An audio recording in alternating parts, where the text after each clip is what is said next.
नमस्कार everyone, welcome you all in another lecture. मेरा नाम है सी आकाश बंसल। आज हम आरटीपी जीएसटी का May 25 वाला सॉल्व करने वाले हैं। वीडियो को एंड तक जरूर देखिएगा।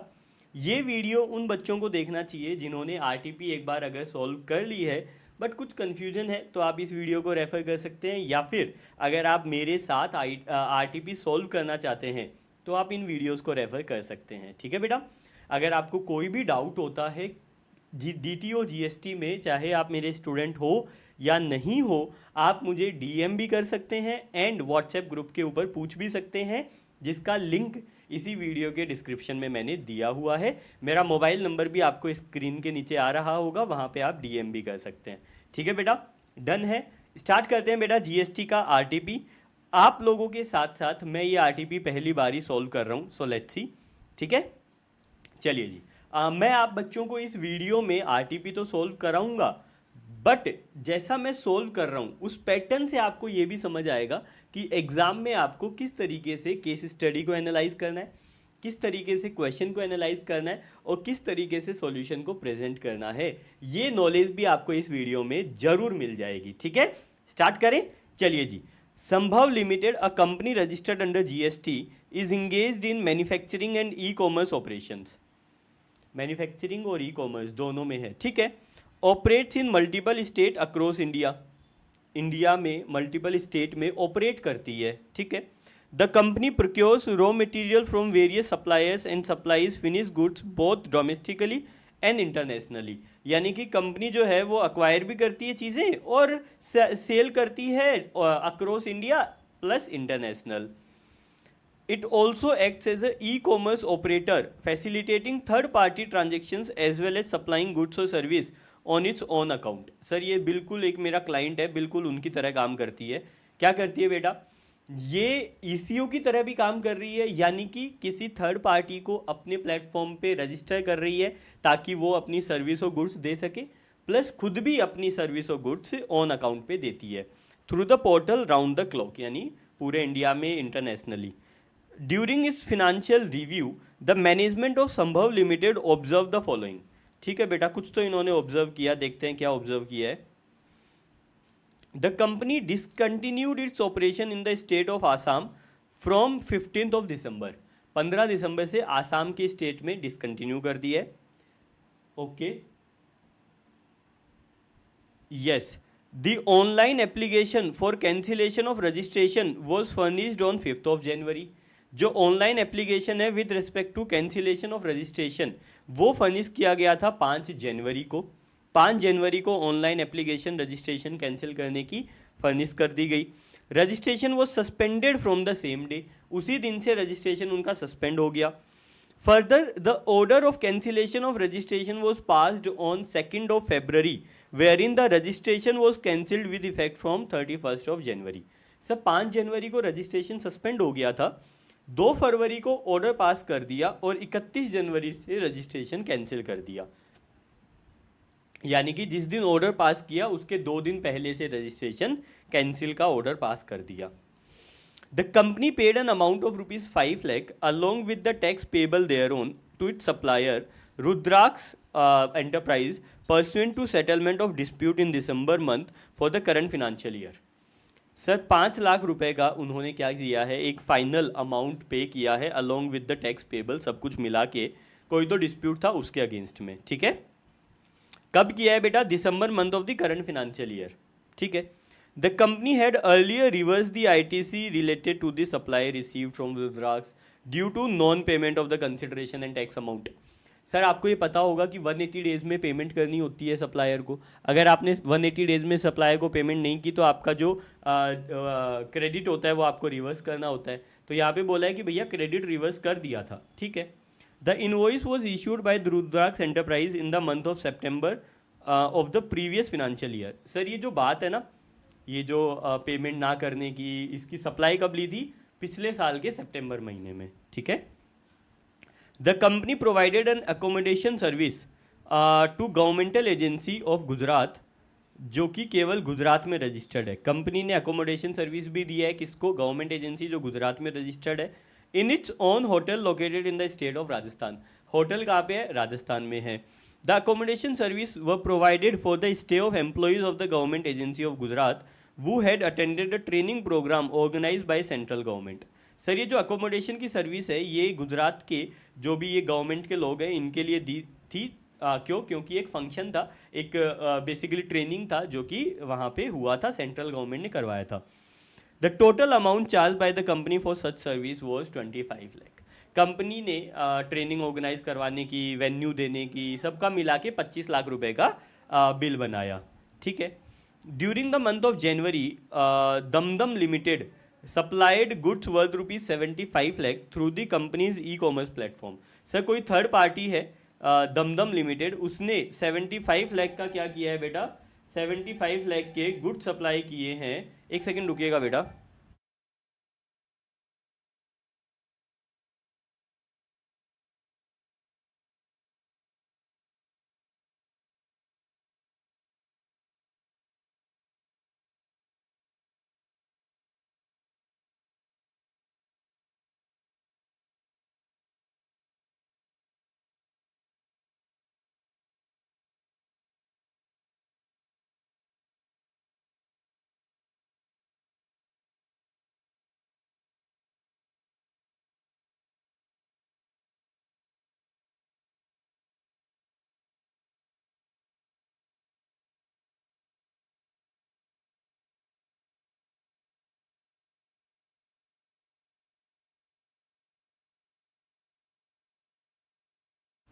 सॉरी बेटा।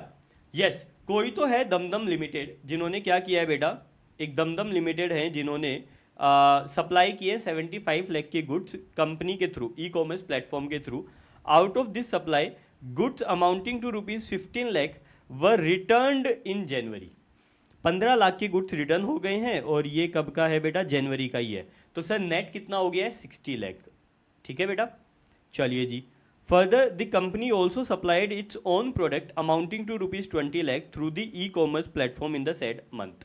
सर कंपनी ने अपने ही प्रोडक्ट, यानी कि जो ये कंपनी की हम बात कर रहे थे, इन्होंने खुद के प्रोडक्ट भी अपने ई कॉमर्स प्लेटफॉर्म पे बेचे हैं। The amount of hotel accommodation service supplied through its e-commerce portal by hotel owner not required to obtain registration under GST amounts to ₹20 lakh for the month of January. यानी कि इनकी platform के ऊपर ऐसे hotels हैं जिन पे GST नहीं लगता है, उन्होंने अपनी सर्विस दी है 20 लाख रुपए की इनके प्लेटफॉर्म पे, ई कॉमर्स प्लेटफॉर्म पे। The company also completed a project of the construction of road. अरे बाप रे, कंपनी क्या क्या करती है भाई, एक काम 10 काम तो गिनवा दिए इन्होंने। The company also completed a project for construction of road for a government agency on 31 December. ठीक है। The total time taken for completion of the project was more than 13 months, यानी कंटिन्यूस सप्लाई ऑफ सर्विस में आएगा। As per the contract signed with the agency, the last tranche of payment of 25% of the total contract value was linked to the date of issuance of completion certificate by the government engineer. Sir ये बोला है कि 25% पैसा जो link था वो government engineer जब certificate देगा तो आपको मिलेगा। The completion certificate was issued bye the government engineer on 15 January.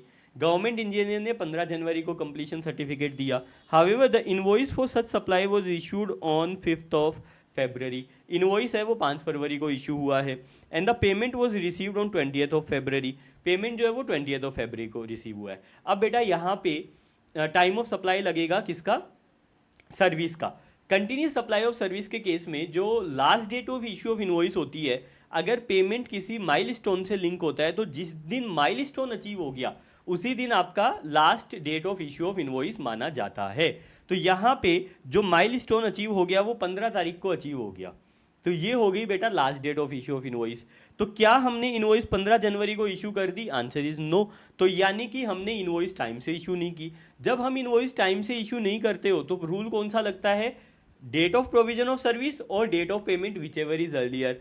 And date of provision of service क्या मानी जाएगी? जब माइलस्टोन अचीव हो गया। तो यानी कि 15 जून या फिर पेमेंट कब है? 20। तो यहाँ पे टाइम ऑफ सप्लाई होगा बेटा 15 जनवरी। ठीक है, 15 जनवरी।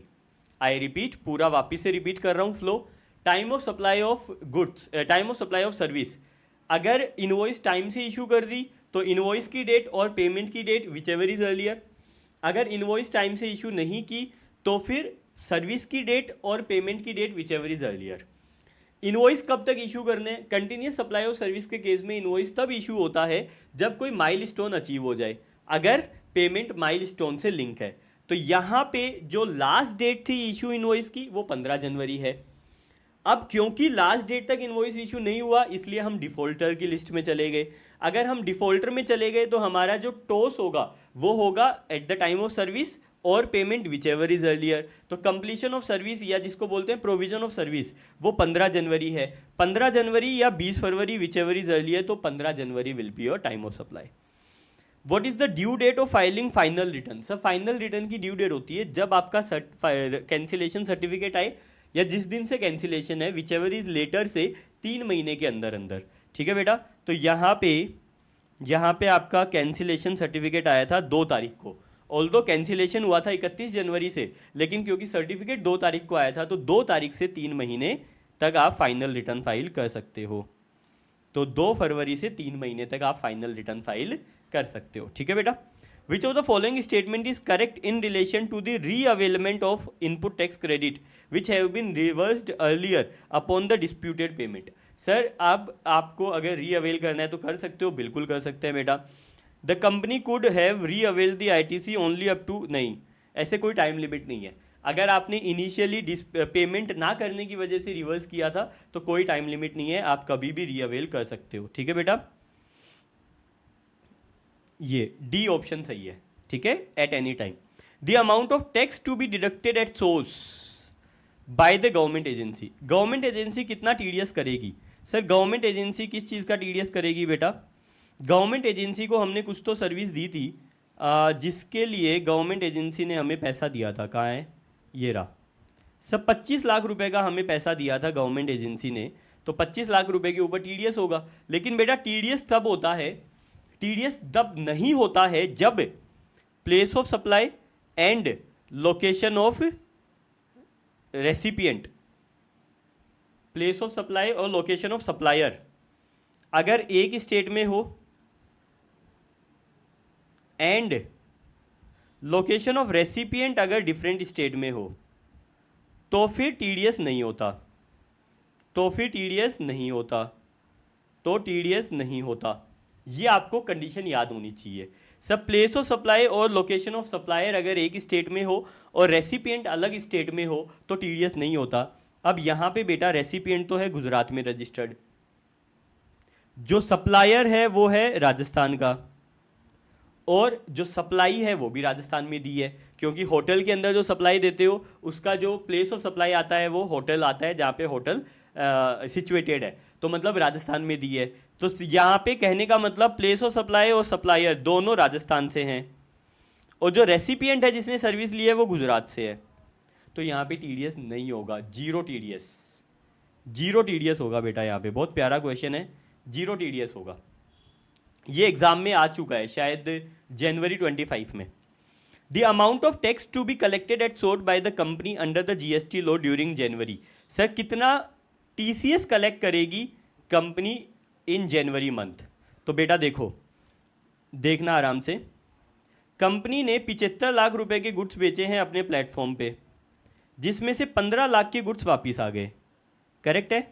कंपनी ने 75 लाख रुपए के सामान बेचे हैं अपने, मतलब कंपनी ने नहीं बेचे, कंपनी के थ्रू किसी और ने बेचे, तो यहाँ पे 60 लाख के ऊपर TCS होगा, कलेक्ट करना पड़ेगा कंपनी को। सर होटल वाले पे TCS नहीं लगता क्योंकि ये 9(5) में कवर है, 9(5) होटल सर्विस 9(5) में कवर है, इसलिए इसके ऊपर TCS नहीं करना होता है। ठीक है बेटा, और ये तो खुद के थ्रू दिया है और ये भी खुद के थ्रू दिया है। ठीक है, तो मतलब 60 लाख का कितना परसेंट बेटा? 60 लाख का 0.5% TCS होगा। पहले 1% था बट अब 0.5% है, तो 60 लाख का 0.5% यानी कि 30,000 का TCS कलेक्ट करना पड़ेगा। सर 30,000 का TCS कलेक्ट करना पड़ेगा। What is the last date of issue of invoice? ये हमने देख ही लिया था, 15 जनवरी आया था ना आंसर। चलो अब मैच करते हैं आंसर्स अपने। सी डी बी देखते हैं आंसर मैच कर रहे हैं कि नहीं। CDCDB मैच कर गए। आई होप आपको ये केस स्टडी समझ आई होगी, बहुत ही प्यारी केस स्टडी। मैं इसको बहुत हार्ड तो नहीं बोलूँगा बट यस, ऐसा नहीं है कि बहुत तुच्छी होती है बेटा। ये आप लोगों ने एक चीज़ तो नोटिस कर ही ली होगी अभी तक, अगर नहीं की तो आपसे बड़ा बेवकूफ़ कोई भी नहीं है। नोटिस ये करना है बेटा कि आपका जो इनकम टैक्स और जीएसटी का पेपर आता है ना, वो ऐसा नहीं आता है कि सर मैंने केवल लेक्चर देख लिए अब मैं पास हो जाऊंगा ना, ऐसा नहीं होता है बेटा। या फिर सर मैंने है ना क्वेश्चन आंसर्स बहुत सोल्व कर लिए, लेकिन सर सच्ची बताऊं मुझे प्रोविज़न इतना याद नहीं रहता है, मुझे प्रोविज़न कभी समझ नहीं आया है, केवल मैंने क्वेश्चन आंसर्स प्रैक्टिस किए हैं कि उनमें से आएगा तो मैं तुक्का मार ही दूंगा, तो भी आप पास नहीं हो सकते। ये एक ऐसा सब्जेक्ट है, टैक्स एक ऐसा सब्जेक्ट है, चाहे वो डीटी हो चाहे जीएसटी हो, जिसमें आपको दोनों चीज़ें चाहिए। कॉन्सेप्चुअल नॉलेज तो चाहिए क्योंकि एमसीक्यू सोल्व करने, और आपको लिखने की प्रैक्टिस, क्वेश्चन आंसर्स की प्रैक्टिस चाहिए क्योंकि आपको डिस्क्रिप्टिव भी सोल्व करना है। जब से एमसीक्यू आपके कोर्स में इंट्रोड्यूस हुए हैं, आप लोगों ने तो शायद ऐसा कभी दिया ही नहीं होगा पेपर जब एमसीक्यू नहीं थे। जब एमसीक्यू नहीं थे ना बेटा, तो बहुत सारे ऐसे बच्चे थे जो केवल क्वेश्चन बुक सोल्व कर जाते थे और 40-50 नंबर आ जाते थे। अब नहीं आ सकते। 70 में से तो 20 नंबर लाना मुश्किल हो रहा है। जो 70 मार्क्स का थ्योरेटिकल पेपर होता है, डिस्क्रिप्टिव पेपर होता है, उसमें तो 20-25 नंबर लाना मुश्किल हो रहा है बच्चों को। तो बचा हुआ 30 नंबर से ही तो आपको कवर करना पड़ेगा। 30 में से 25, 26, इतना तो कम से कम टारगेट करो ताकि आप ओवरऑल 50-60 नंबर ले आओ, ठीक है। और ज़्यादा लेके आते हो वो तो आपका बिल्कुल कैपेबिलिटी के ऊपर है, आपकी मेहनत के ऊपर है, ठीक है बेटा। चलिए जी आगे चलते हैं। Surya is engaged in providing bouquet of goods और service including buffet of goods और service including renting of cars. क्या बात है, very good. It is registered in Jaipur Rajasthan, Jaipur Rajasthan में रजिस्टर्ड है। It provides the following information for the month of January, ठीक है। Organised a business exhibition in Gujarat for Jignesh industries, registered in Surat. Sir ये खुद तो राजस्थान में है, इन्होंने एक बिजनेस एग्जीबिशन प्रोवाइड की है, सर्विस प्रोवाइड की है, जो कि रजिस्टर्ड है सूरत गुजरात में। तो बेटा अगर ये गुजरात में रजिस्टर्ड है तो मैं पहले ही बता दूं इसका जो प्लेस ऑफ सप्लाई होगा वो होगा गुजरात, और क्योंकि प्लेस ऑफ सप्लाई गुजरात होगा इसलिए ये इंटर है, इंटर स्टेट ट्रांजेक्शन कहलाएगी, ठीक है बेटा। क्योंकि जहाँ पे एग्जीबिशन जो एग्जीबिशन की सर्विस लेता है वो स्टेट जहाँ पे वो रजिस्टर्ड है वो स्टेट वहाँ की प्लेस ऑफ सप्लाई माना जाता है। Provided accommodation service to 10 chartered accountant students originally from outside India in a hostel Surya homes owned by it. Sir ये इन्होंने अपने हॉस्टल में चार्टर्ड अकाउंटेंट स्टूडेंट्स को सर्विस दी है। Surya homes is located in Jaipur, यानी कि राजस्थान में वो पीजी लोकेटेड है। जो पीजी के चार्जेस हैं वो 22,000 रुपये पर स्टूडेंट पर मंथ हैं। The aggregate and the minimum period of stay is 4 months. तो 4 मंथ्स का मतलब कितना हो गया, 120 दिन। 120 दिन आपको मिनिमम स्टे करना पड़ेगा और 22,000 रुपये पर मंथ का किराया है। अरे रे सर, एक अमेंडमेंट आया था जो ये बोलता है कि पीजी की जो सर्विस होगी वो आपका टैक्सेबल होगी, मतलब उस पर जीएसटी चार्ज होगी। लेकिन उसमें एक एग्जम्पशन आया था। क्या एग्जम्पशन आया था, शायद एंट्री नंबर 12AA है, मैं एंट्री नंबर कंफर्म कर रहा हूँ, ठीक है। एग्जम्पशन ये आया था बेटा कि अगर स्टूडेंट्स को आपने पीजी सर्विस दी तो वहाँ पे अगर स्टूडेंट्स का जो रेंट है वो 20,000 रुपये या उससे कम है and minimum period of stay जो है वो 90 डेज है, तो उस केस में एग्जम्प्ट होगा, अदरवाइज टैक्सेबल होगा। तो बेटा ये टैक्सेबल होगा क्योंकि यहाँ पे 22,000 रुपये पर स्टूडेंट पर मंथ का चार्जेस है, इसलिए बेटा ये क्या होगा, ये टैक्सेबल होगा, ठीक है बेटा। समझ आई बात। तो सर ये टैक्सेबल होगा, इसका प्लेस ऑफ सप्लाई क्या होगा, राजस्थान, जहाँ पे हॉस्टल लोकेटेड है। तो अगर ये राजस्थान होगा तो ये इंट्रा स्टेट सप्लाई है क्योंकि ये भी राजस्थान के ही रजिस्टर्ड हैं। आगे बेटा, perform the Carnatic music to promote a brand readymade garment. तो बेटा ये भी टैक्सेबल होगा। Registered in Udaipur. Sir Udaipur वालों के लिए आपने एक म्यूजिक परफॉर्म किया है जो कि राजस्थान में ही है, तो ये भी बेटा इंट्रा स्टेट सप्लाई हो गई। Intra state service provided as a business correspondent of money bank registered in Rajasthan with respect to the accounts in its Jaipur city branch. Sir city branch के अकाउंट्स के लिए आपने बिजनेस कॉरेस्पॉन्डेंट की service दी है। बेटा अगर बिजनेस कॉरेस्पॉन्डेंट की सर्विस बैंक को दी है तो ये बेटा एफसीएम में टैक्सेबल होती है, आरसीएम में नहीं। एंड क्योंकि ये सिटी ब्रांच के लिए दी है इसलिए एग्जाम्प्ट भी नहीं होगी। तो यहाँ पे बेटा क्योंकि ये राजस्थान का बैंक है इसलिए बेटा ये intra state supply of service मानी जाएगी, एफसीएम, आरसीएम नहीं लगता। एक जब बच्चा ये वीडियो देख रहा है तब कह रहा है कि सर आप गलत हो, सब बिजनेस कॉरेस्पॉन्डेंट अगर बैंक को सर्विस दे रहा है, एनबीएफसी को सर्विस दे रहा है तो उस केस में आरसीएम लगता है। Answer is no. अगर एजेंट ऑफ बिजनेस कॉरेस्पॉन्डेंट को सर्विस देता है तो आरसीएम लगता है। अगर बिजनेस कॉरेस्पॉन्डेंट बैंक को सर्विस दे रहा है तो एफसीएम ही लगता है। बेटा कंफर्म कर लीजिएगा, ठीक है। इसके बाद है बेटा rented commercial property in Jaipur Rajasthan. Sir Jaipur Rajasthan में आपने कमर्शियल प्रॉपर्टी रेंट पे ली है या दी है? दी है। सर आपने एक रेंटेड प्रॉपर्टी दी है जयपुर में to Ganga limited, a supplier of goods और service registered in Rajasthan only. Surya is director of the Ganga limited. अच्छा सूर्या खुद डायरेक्टर है क्या? अच्छा सूर्या डायरेक्टर है तो मतलब कि सूर्या ने अपनी ही कंपनी को रेंट के ऊपर बिल्डिंग दी है तो बेटा ये भी एफसीएम में होगा। और इनकी जो कंपनी है वो क्योंकि राजस्थान में ही है। एक बच्चे का डाउट आया लेकिन सर डायरेक्टर अगर कंपनी को सर्विस देता है तो आरसीएम लगता है। बेटा यहाँ पे वो भी कवर नहीं है। क्यों नहीं है? क्योंकि बेटा ये डायरेक्टर की पोजीशन के लिए नहीं है, ये डायरेक्टर की सर्विस थोड़ा है, रेंटिंग की सर्विस है। Sponsored a business summit organized in Bikaner Rajasthan by Associated Chamber of Commerce and paid sponsorship fees of ₹5 lakh to Associate Chamber of Commerce registered in Jaipur, Rajasthan। Sir ये कोई तो है associate chamber of commerce, associated chapter of commerce, इन्होंने service दी है sponsorship की। किसको? सूर्या जी को। सूर्या जी कौन है? इंडिविजुअल है। अगर आपने बॉडी कोऑपरेट और पार्टनरशिप फर्म को दी होती तो आरसीएम लगता, लेकिन ये जो एसोसिएटेड चैम्बर ऑफ कॉमर्स है इन्होंने इंडिविजुअल को सर्विस दी है इसलिए एफसीएम लगेगा। एफसीएम कौन लगाएगा बेटा? एफसीएम लगाएगा ये एफसीएम लगाएगा। तो हमारे लिए क्या है? हमारे लिए तो बेटा आईटीसी है। हमारे लिए क्या है? आईटीसी लेंगे हम तो, ठीक है बेटा। चलिए जी ठीक है। Received the service of transportation of goods by road from Sindhu transporter unregistered GTA. Unregistered GTA की हमने सर्विस रिसीव की है तो यहाँ पे 5% का जीएसटी लगेगा आरसीएम के अंदर, क्योंकि आप रजिस्टर्ड हो। तो यहाँ पे बेटा आरसीएम लगेगा और इसका हमें आईटीसी लेना है, ठीक है बेटा। 5%। Taken cars on rental basis from Ajay limited registered in Jodhpur. Sir हमने कंपनी से कार रेंटल पे ली है। एक बार इसके लिए मैं कंफर्म कर लेता हूँ। जहाँ तक मुझे याद है अगर आपने कार रेंट पे ली है किसी कंपनी से तो उस केस में आपका एफसीएम ही लगता है, आरसीएम नहीं लगता है। But just to be doubly sure मैं एक बार चेक कर रहा हूँ बेटा। कार रेंटल वाला मैं हमेशा भूल जाता हूँ। ये रहा, renting of motor vehicle for passenger.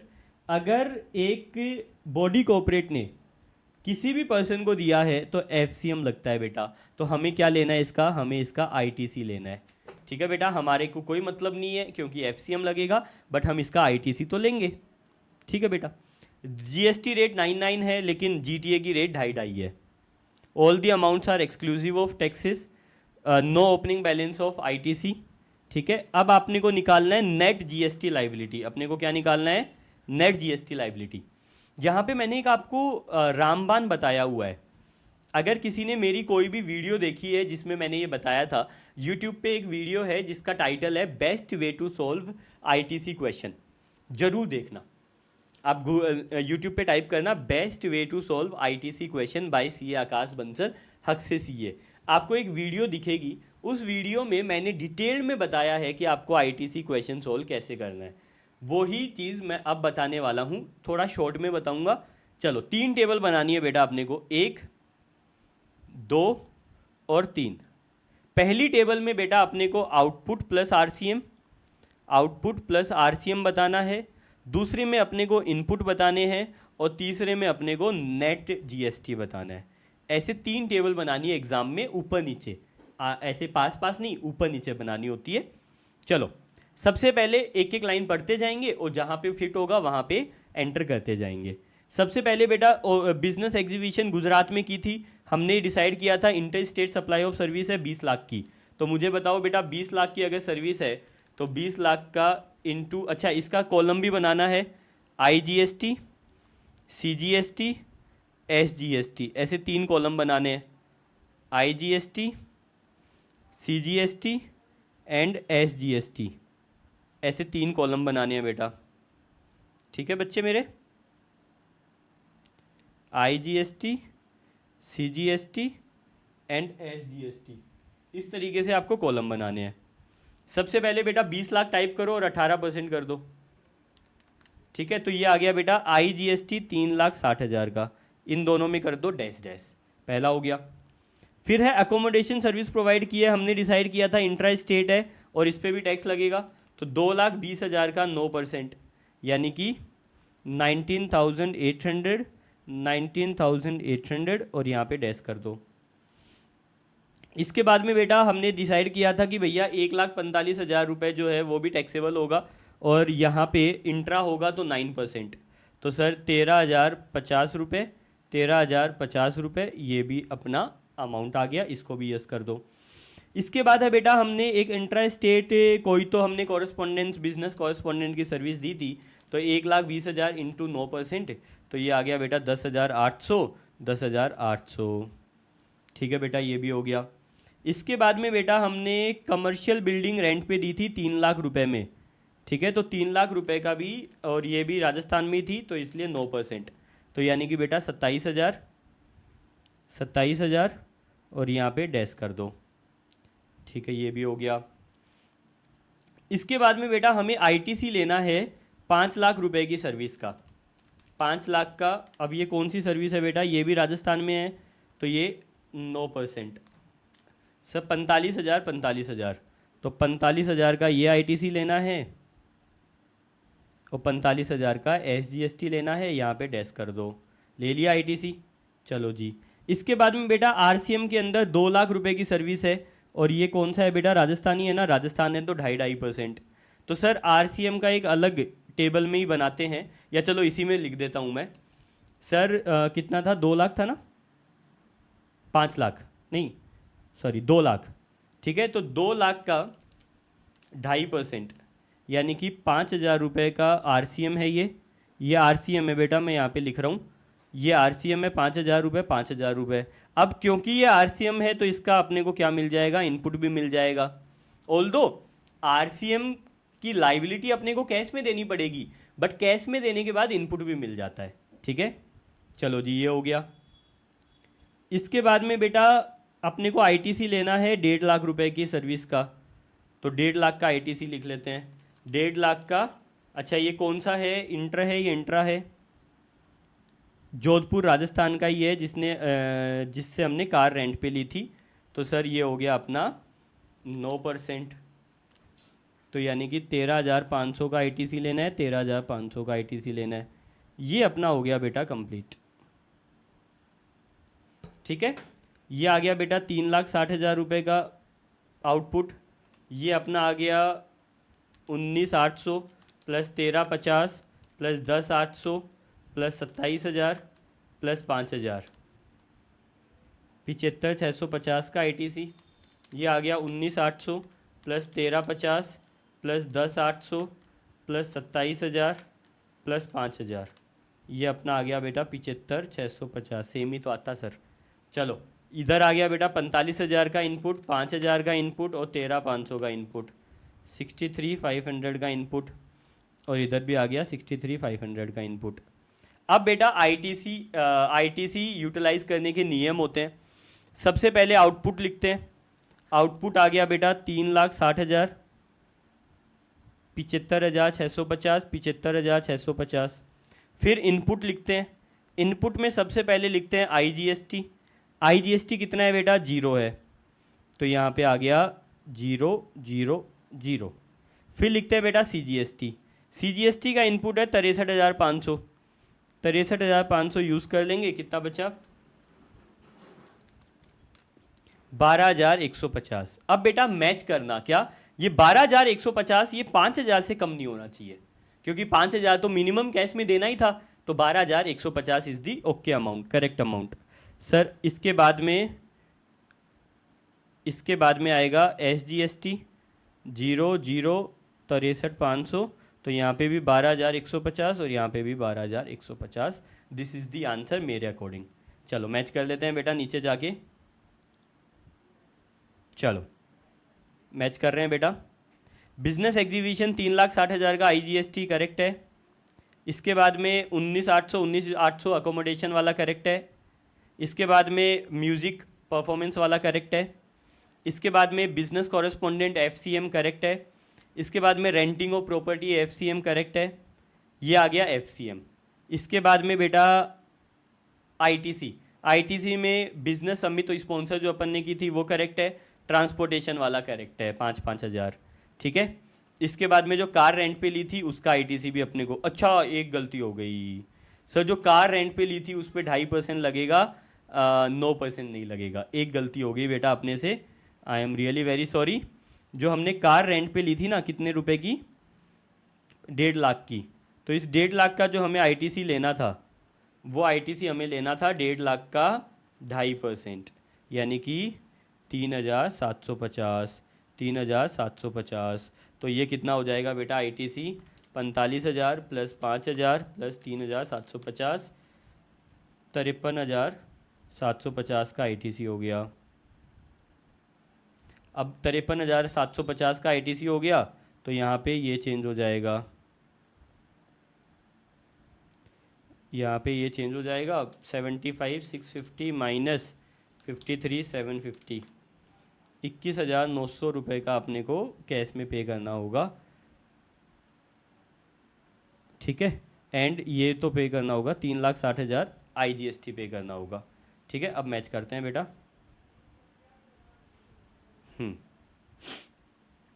चलिए जी, ये हो गया, ये हो गया। चलो नेट ITC अवेलेबल मैच हो गया, ठीक है। नेट GST ये भी मैच हो गया। यहाँ पे बेटा एक गलती है, अगर इन्होंने नहीं किया तो किया है, ये रहा 5,000 अलग से ऐड कर दिया, चलो बच गए, तो अपना आंसर आ गया 21,900, 21,900, 360, करेक्ट है, मैच हो गया।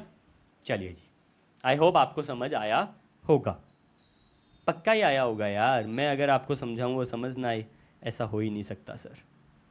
चलो जी, क्वेश्चन नंबर 7, 1 मिनट का ब्रेक लेंगे फिर करेंगे।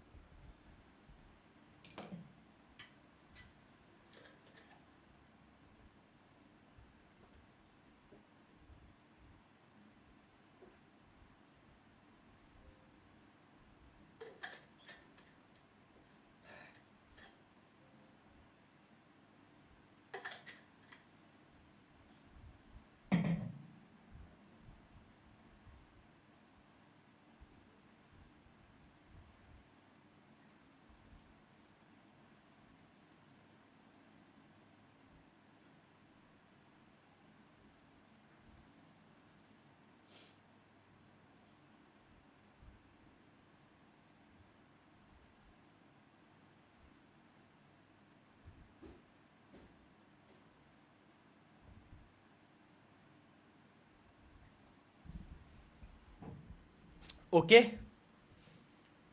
चलिए जी,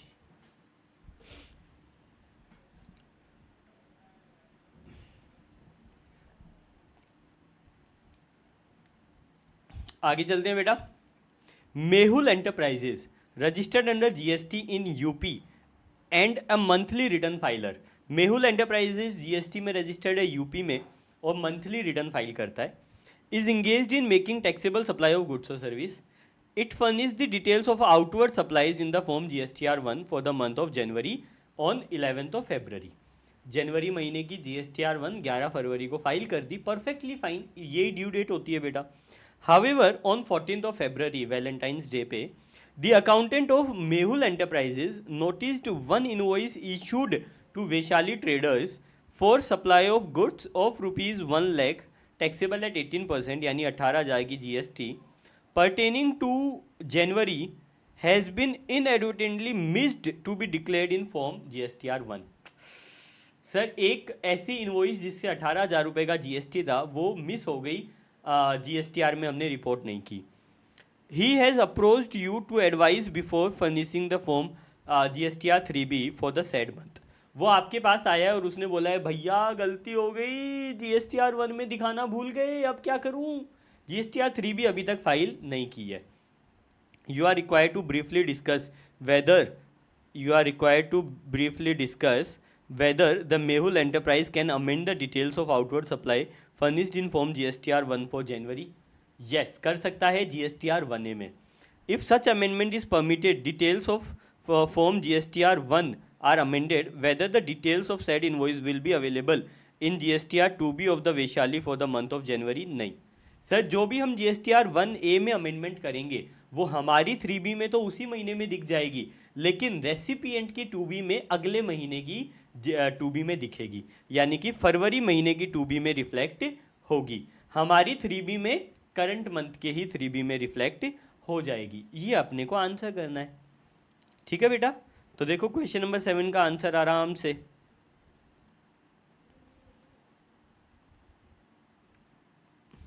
सर रजिस्टर्ड पर्सन अगर फर्निश कर देता है GSTR 1 तो वो बिफोर फाइलिंग GSTR 3B वो अमेंड कर सकता है आउटवर्ड सप्लाईज की details in GSTR 1A of the said period.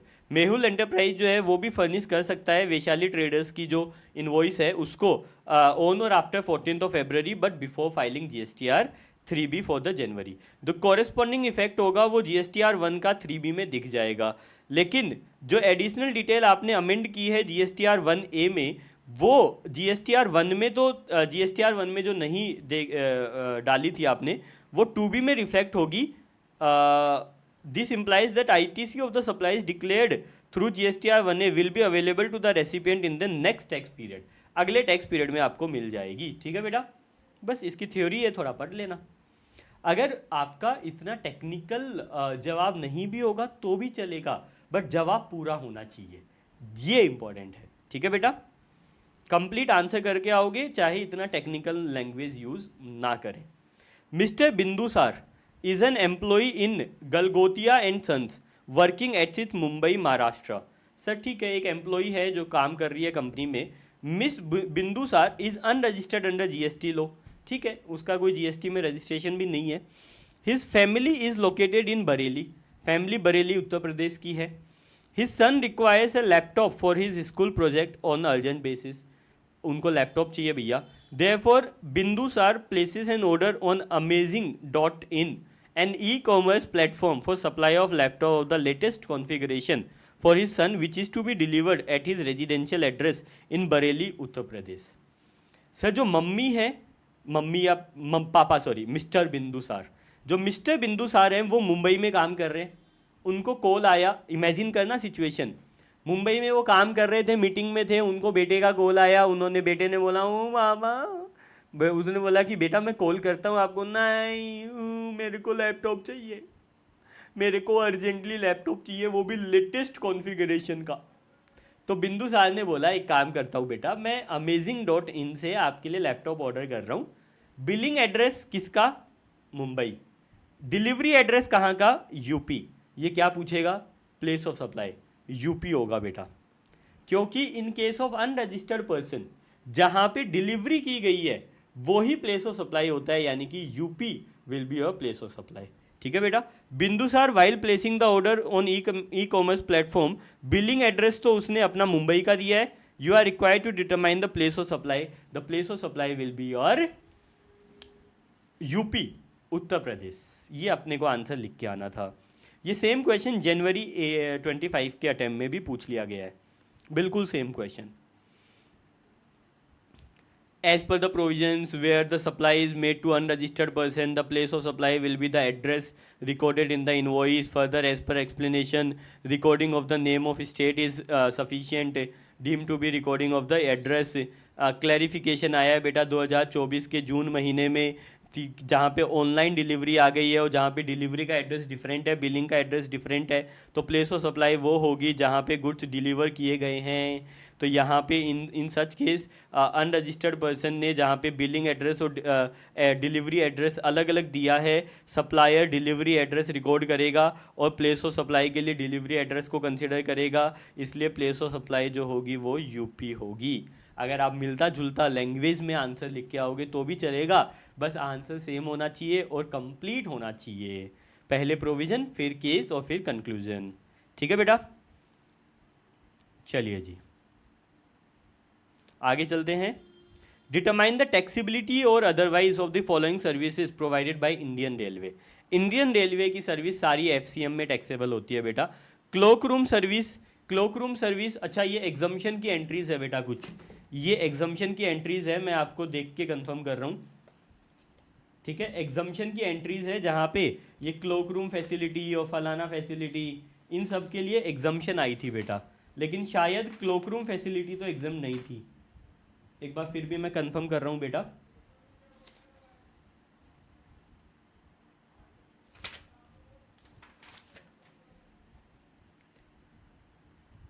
हाँ सर, यहाँ पे एक एंट्री नंबर 9E है जो ये बोलती है बेटा, पेज नंबर 5.16 मेरी बुक में, sale of platform ticket, cloak room service, facility of retiring room और बैटरी ऑपरेटेड कार, ये एग्जाम्प्ट है बेटा, तो ये बेटा एग्जाम्प्ट हो गई।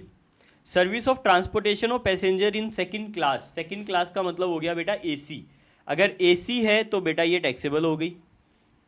Platform ticket sold to passenger, platform ticket का बेटा एग्जाम्प्ट है। Renting of warehouse located in Bangalore, ये बेटा टैक्सेबल है। Service of transportation of passenger in AC coach, ये भी टैक्सेबल है। सर यहाँ पे सेकंड क्लास का मतलब एसी हुआ ना, एक बार देख लेते हैं। वैसे तो सेकंड क्लास एसी होता है बेटा, बट नहीं, सेकंड क्लास का मतलब एसी नहीं कंसीडर करेंगे, तो ये एग्जाम्प्ट होगा। सेकंड क्लास मतलब नॉर्मल क्लास की बात कर रहे हैं, तो केवल फर्स्ट क्लास प्लस एसी दो ही टैक्सेबल होते हैं। Service of transportation of relief material for the victim of flood area, ये एग्जाम्प्ट है बेटा। ट्रांसपोर्टेशन ऑफ ऑर्गेनिक मेन्योर, ये भी एग्जाम्प्ट है बेटा। तो ये क्या हो गया बेटा, केवल एक टैक्सेबल है वेयर हाउसिंग, दो टैक्सेबल है वेयर हाउसिंग और ट्रांसपोर्टेशन, बाकी सब एग्जाम्प्ट। देख लेते हैं बेटा अभी।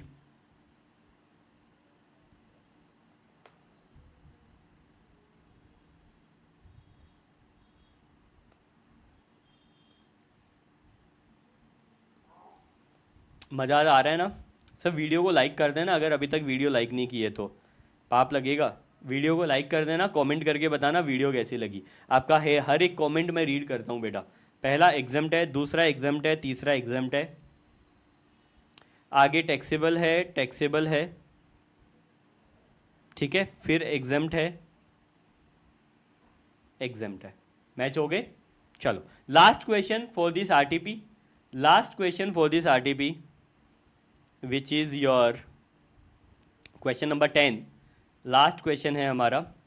Mister Hriday has obtained a voluntary registration under GST law in the state of MP in January but not commence the business till September. Sir 6 महीने के अंदर अंदर बिजनेस कमेंस करना होता है, तो जनवरी में रजिस्ट्रेशन लिया था तो फरवरी, मार्च, अप्रैल, मई, जून, जुलाई तक करना था। In October, the proper officer issues a show cause notice cancellation of registration. You are required to examine whether the action taken by the proper officer is justified. Also list the other situation when the proper officer may cancel suo motu. बिल्कुल बेटा justified है, 6 महीने का rule है। और बाकी case बता देना अगर आपका अगर प्रॉपर ऑफिसर को ये पाया गया कि आप उस प्लेस से बिजनेस नहीं कर रहे जो आपने रजिस्ट्रेशन सर्टिफिकेट पे दिखाई थी, तो नंबर कैंसिल हो सकता है। अगर आपने आईटीसी फ्रॉड से अवेल किया है, नंबर कैंसिल हो सकता है। अगर आप सप्लाई कर रहे हो, अगर आप बिल ऑफ सप्लाई या अगर आप इनवॉइस इशू कर रहे हो विदाउट सप्लाई, तो आपका रजिस्ट्रेशन कैंसिल हो सकता है। अगर आप मंथली रिटर्न फाइलर हो, 3 महीने तक रिटर्न फाइल नहीं की तो कैंसिल हो सकता है, सॉरी 6 महीने तक की। और अगर आप क्वार्टरली रिटर्न फाइलर हो तो 2 क्वार्टर की अगर फाइल नहीं की तो कैंसिल हो सकता है। अगर आप कंपोजिशन डीलर हो तो जो एनुअल रिटर्न है वहाँ से 3 महीने के अंदर अंदर अगर आपने फाइल नहीं की तो कैंसिल हो सकता है। ये सब चीज़ें बेटा है जो कैंसिलेशन का कारण हो सकती है। ठीक है बेटा, चलिए जी, और भी है और भी कारण है, आपको सब लिख के आने एग्जाम में। सबसे पहले तो बेटा ये बता दिया कि हाँ भैया बिल्कुल ठीक है, बस आपको प्रॉपर ऑफिसर को अपॉर्चुनिटी ऑफ बीइंग हर्ड देना पड़ेगा 6 महीने के अंदर अंदर, क्योंकि स्टार्ट नहीं किया है तो वो कर सकता है। दूसरा है बेटा, अगर कंपोजिशन डीलर हो और आपने एनुअल फिनेंशियल ईयर के अगर फिनेंशियल ईयर से 3 महीने के अंदर अंदर रिटर्न फाइल नहीं की तो कैंसिल हो सकता है। अगर आप रजिस्टर्ड पर्सन हो जो कि मंथली रिटर्न फाइल करता है और 6 महीने तक की रिटर्न फाइल नहीं की तो आपका रजिस्ट्रेशन कैंसिल हो सकता है। क्वार्टरली रिटर्न के केस में 2 टैक्स पीरियड है, ठीक है। वॉलंटरी रजिस्ट्रेशन लिया था और आपने 6 महीने में बिजनेस स्टार्ट नहीं किया तो हो सकता है। अगर आपने फ्रॉड, विलफुल मिस स्टेटमेंट या सपरेशन ऑफ एक्ट से रजिस्ट्रेशन लिया तो हो सकता है। अगर आप उस प्लेस से बिजनेस ही नहीं कर रहे जो आपका डिक्लेयर्ड है तो भी आपका रजिस्ट्रेशन कैंसिल हो सकता है। अगर आपने इनवॉइस या बिल ऑफ सप्लाई इशू कर दिया without actually supplying the goods और सर्विस तो भी आपका हो सकता है। अगर आपने एंटी प्रॉफिटियरिंग मेजर के प्रोविजंस का उल्लंघन किया जो आपको नहीं पता, अगर आपने बैंक अकाउंट सबमिट नहीं किया विद इन 30 डेज या GSTR 1 से पहले पहले तो आपका कैंसिल हो सकता है। अगर आपने गलत इनपुट टैक्स क्रेडिट अवेल किया है तो आपका कैंसिल हो सकता है। अगर आपने आउटवर्ड सप्लाई GSTR 1 में ज़्यादा दिखाई है, 3B में कम दिखाई है तो कैंसिल हो सकता है अगर आप डिफरेंस ना बताएं, या फिर आपने आपने आपने हाँ करेक्ट, या फिर आपने रूल 86B यानी 1% से ज़्यादा कैश में देना होता है ना, 1% मिनिमम, वो आपने वॉयलेट किया है तो आपका रजिस्ट्रेशन कैंसिल हो सकता है। अदरवाइज और भी रीज़न है जिससे आपका रजिस्ट्रेशन सुओ मोटो कैंसिल हो सकता है। आई होप आपको ये पसंद आया होगा।